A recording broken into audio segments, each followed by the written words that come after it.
You cannot miss it, and it's more thorough than anybody else, and I'm sure humans never read it, but AI is chewing on it all day. Even though it's not incredibly detailed, it's more than most, and the signals are clearer than most. That one's popping off. And because of this, they are doing very well with AI recommendations. We started this conversation with, if AI isn't recommending you, your brand, your business are going to be in trouble. How we're going to do that with humans, how we're going to do that with AI is with these trust signals. That's what we're going to be calling them within the Endless Customers ecosystem. Author team pages. Most of you have author and team pages by this point. I want you to consider elevating or upping your game when it comes to author team pages. Let me give you just an example of a just good classic website that does a great job on their team page. This is Better Builders, is what they're called. So they've got their team page, and this is all the slides I'm going to show you is the one team page. So guided by values, driven by excellence. They've got a full video that you can watch on how they roll as a company with their team. But then they've got redefining excellence in the custom home and renovation experience. Essentially, they've got this graphic that talks about, hey, we're a trusted advisor, we're design build, we're rooted in transparency, we follow up and we follow through. Those are all big signals to AI right there. The way that they've displayed it, yeah, a human appreciates that. AI can see it quickly, can consume it quickly. Then they show each one of the team members and they give a bio on each one of the team members. For a home improvement company, they've gone above and beyond. They've done a really, really great job. And I can tell you that AI likes them, all right? Every one of these companies, AI recommended to me through a series of research projects that I did. Does your team page currently look that good? Is it that robust? I would challenge you to make it that robust. Now, let's go to case studies. Similar situation. Once again, this is a company called Green Men Restoration, all right? Once again, we've got a general contractor. Renovation projects to boost your home's value, case studies from Green Men Restoration. Some of you may or may not have a case studies page, but let's look at how they designed their case studies page. There's a nuance to the way they design it, and this is why it does so well with AI. What happens is they've got a case study number one. It's a storage garage to in-law suite transformation. They've got a video. That in of itself isn't extraordinary, but they've got a video, which is good. But then here's what they do on each one of their case studies. So they've got a group of case studies. They give you the project overview and they give you the investment and the ROI. That is the powerful signal on the page that most folks won't do with the case study. Every single one of you in home improvement should be, and many of you others too, but certainly everyone in home improvement, you should be talking about the investment in the ROI. Because AI quickly picks up on a signal, it's like, okay, they've got a case study. The case study has the person's name. It talks about what they invested in the ROI. Even though it's not incredibly detailed, it's more than most, and the signals are clearer than most. That one's popping off. And because of this, they are doing very well with AI recommendations. I would say a case study should be essentially, I would not make it a blog. I would make it a section of your learning center that is a main case studies hub page, and then you could do individual ones. Now what they did here is they've got a series on this page. It's a longer page. It does the job with this. You could, if you wanted more depth to the case study, have separate articles within the blog for the detailed description of each. But this good oversight, because I think there was 4 case studies with 4 investment in ROI paragraphs on this page, making it a strong signal overall, wow, there must be a connection for the AI. All right, good question. Content freshness. Let's get really simple on this. This shouldn't take long. New standard here that we need to be doing. HubSpot does this very well. You're gonna start to see this with websites around the world. Look at the bottom right.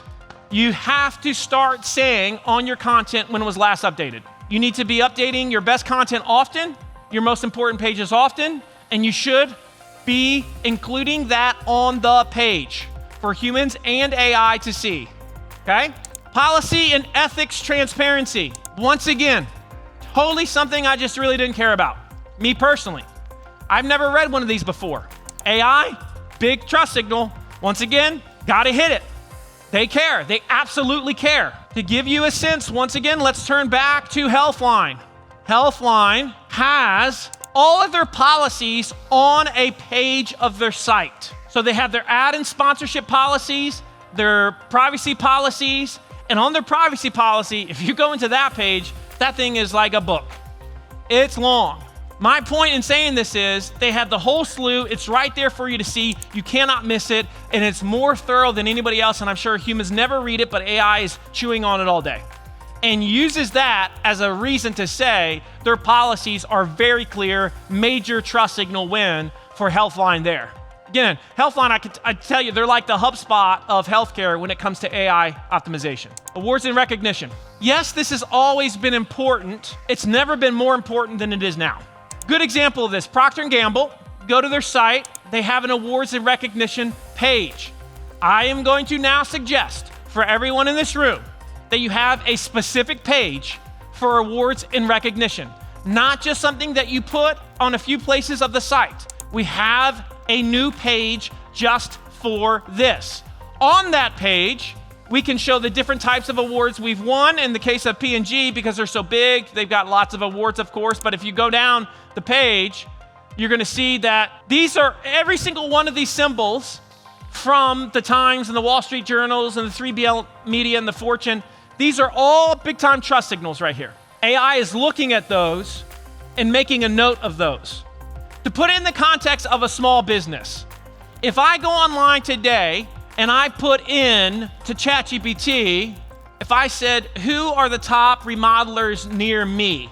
Look at the first 4 results, all right? The first result, Lane Homes and Remodeling, the highlight. Powerhouse since 1984, winner of multiple awards, including grand prize at the 2024 Pro Remodeler Awards, recognized by General Contractor magazine as one of the top 15 in the region. That was their fundamental description of this company. It was the awards that they had won. This is what AI is saying. Here's why I'm recommending this remodeling company. They mentioned 2 of the awards. Number 2 on the list of recommended companies, once again, we've got Mason Construction and Renovation. Highlights. Specializing in custom kitchens, bathrooms, additions, and more, featured among Richmond's best. Won Best Kitchen Award 2019. So even though the award was 6 years ago, they are sourcing that as a reason to show them as the number 2 recommended remodeling company in Richmond, Virginia. And then finally, number 4, Homekeepers, over 30 years crafting custom homes and renovations, featured in Southern Living. Now, you have to get much more intentional about the nuance of where you've been featured, what awards you've won. Final thing I want to say about this. I'm going to make an argument that I did not make in Endless Customers. This is the first time I've ever made this argument, and my team has not heard this. When I was doing river pools, I realized back in the day that I had the national manufacturing company and I had the local company in Virginia. So of course we had to figure out a way how to appease 2 different parties. The party of the national brand and all the people within the country, and then I had to make sure Virginia did well with leads. Well then, what we did is we created 2 blogs. I'm gonna make an argument that you should have 2 blogs. One for your humans, one that talks directly to AI. And it's written in a very different style. And it focuses on 3 main types of content. Let's say you have this separate blog that's not very public. By the way, some of you are gonna say, what about duplicative content? In other words, I've got this as a big article on my site. I don't wanna be talking about the same thing separately. AI does not care 1 iota about double upping your content. What they care about is they quickly get what they want. So what I'm gonna suggest to you is that you have a separate blog that, number 1, has your best of briefs. Now, we've always been doing this. We've always been teaching this. We'll continue to teach it. And we want to continue to do it the Endless Customers way, which is who are the best home contractors in the Richmond, Virginia area. And that should be that robust 1,500-word article that has lots of content on it, okay? But now you want to do this as a best of brief that's really focused on your company. You can mention others, but focus on your company on this one. And focus on reasons, testimonials, and benefits. Try to be very, very specific, but again, do it in such a way that it doesn't seem that it's provable, all right? That would be the better word. Make it so that it's clearly provable. So you have a series of best ofs. You should do that if you're a location-based business in every major location, every major town, every major city. Number 2, now this is gonna sound not endless customers-y, and it's just giving AI what it wants. If you look at they ask, you answer, the mentality is they ask, the customer asks, you answer, you give them what they want. Well, now there's this they ask that's also including AI and what they want. And we need to give them what they want. So I'm gonna make a recommendation to everybody, which is a listicle style post that is top 7 reasons to choose your business for particular service. Write it in 3rd person, not 1st person. I know you've never heard me say that. Write it in first company, first person. This is written as someone talking about your company. Now, you're not trying to come across as, hey, this is some like outside expert. You're doing this literally as means of teaching the AI, here are the reasons, the arguments you would make as to why to recommend name of your company. Does everybody understand this? Do you have a question about number 2? I know this is totally different than anything you've ever seen. Gerald. When we're doing the best of, we don't put our company name. Best of on this, we'd want to put our company name, right? We'd want to be number 1 and spot. By the way, you weren't here before on this, Gerald.